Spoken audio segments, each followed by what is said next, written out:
I'll ask it. The contrast, by its nature, is not comfortable. Contrast by its nature is fantastic. That's what I would like to feel more. Fantastic. So you go to a buffet and they've got two things. You can have that or that. I think I'll go to another buffet where they have more to choose from. So call contrast choices. Call it variety rather than contrast. It's variety. Because the only thing that makes contrast feel bad is your poor choice. I'm not getting that. Could you elaborate a little bit? Really good, wasn't it? What makes contrast not feel good is choosing poorly. And what does choosing poorly really mean? I've chosen different from who I really am and what I really want. In other words, when you find fault with someone and you feel that negative emotion, you've chosen poorly. Your inner being never chooses poorly. And that's a wonderful thing, because your inner being is always a vibrational match to the furthest, most expanded part of you. And when you choose less than that, so contrast in and of itself, conceptually, is a really good thing. Call it variety. But diverging from my furthest, most expanded beingness doesn't feel good. So don't call it contrast. It doesn't feel good. It's choosing a vibration that doesn't allow the fullness of who I am that doesn't feel good. What's going to happen to you?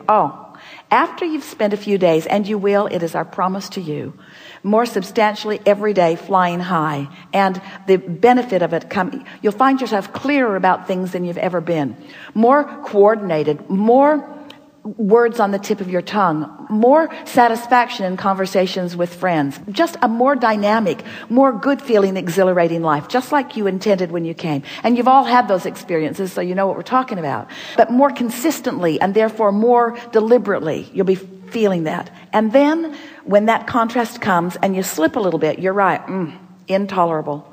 In fact, Esther wrote the word intolerable. I will not tolerate this. And she's talking to herself. Why go there and feel this way when that choice is available? And then what comes is a determination, a sort of mindset that, well, I know what to do. First, I'll choose it every morning, do my best to do that every day. That's simple enough. I can do that.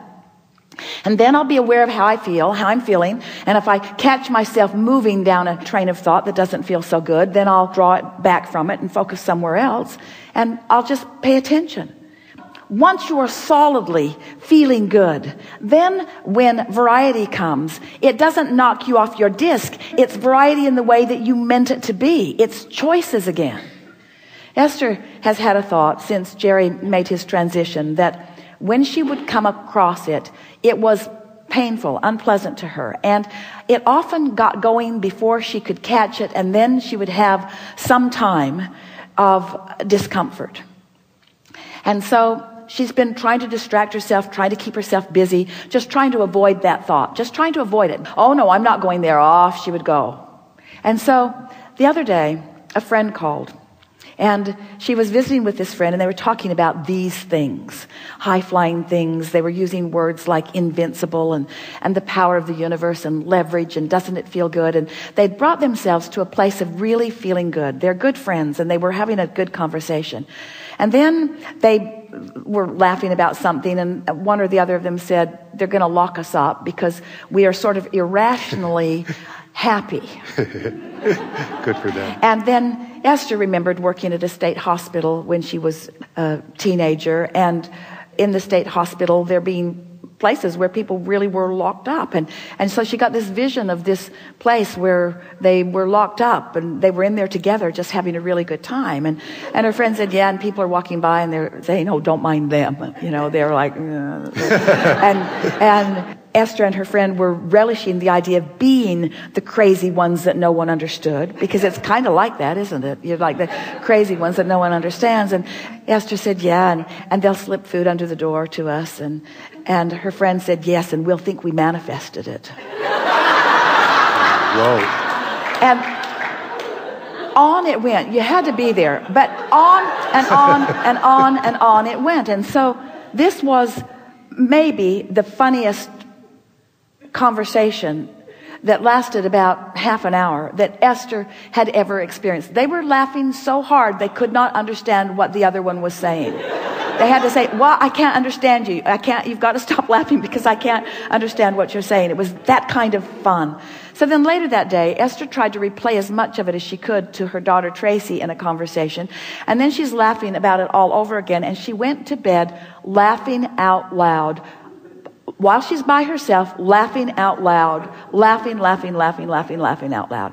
And when she awakened the next morning, the first thought that was in her mind, and it was annoying to her because she's been on the high-flying disc, on the high-flying disc, on the high-flying disc, on the high-flying disc. She certainly expected to wake up on the high-flying disc. And when she woke up, that thought that has been plaguing her was in her mind, as if her inner being were saying to her, you might want to now examine this from your high-flying disc. You might want to lay some new pipes from your high-flying disc. So you're going to get pretty good at realizing that every thought you have that's contrasting doesn't have to feel bad. It can be clarifying. In other words, sometimes in your most aligned state, something else comes into it because it is the same subject. And even though there's resistance in that subject, this is the time for you to lay new pipes about it. You see what we're getting at? And oh, did she ever lay new pipes? In other words, when that thought occurred to her, she realized, I don't ever have to feel that way about that ever again. I can look at this through these new eyes. I can see this through the eyes of Source now. She had never seen that through the eyes of Source. And anytime you look at anything not through the eyes of Source, it always feels intolerable by comparison. You see what we're getting at? So you can't get it wrong. You never get it done. You can't get it wrong. You never get it done. But we want to say to you, it's supposed to be way more fun than most of you are letting it be. It's supposed to be way more fun. We want you to vacillate from so funny you can't tell what the other one is saying to interesting.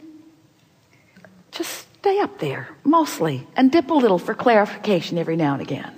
You've been through phase one, folks.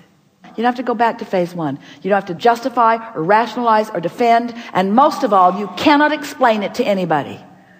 And those on your disc get you. So if you're on the Omri disc and they're getting you, then what's to talk about anyway? They got you so much, they're there with you. Having the experience with you. That's why you're complaining together. So then Esther began trying to discover the distinction. What's the distinction between complaining and making a request? And we say, big distinction, isn't it? Complaining about something is far different than making a request of the universe. You can stay on your high-flying disc while you're requesting, but you got 17 seconds to decide if it's a request or a complaint. And you can tell by the way it feels, by where it goes next. This was really a good discussion. I agree. Yeah. Enough? Yes and no, but I think that's good. Good. All right.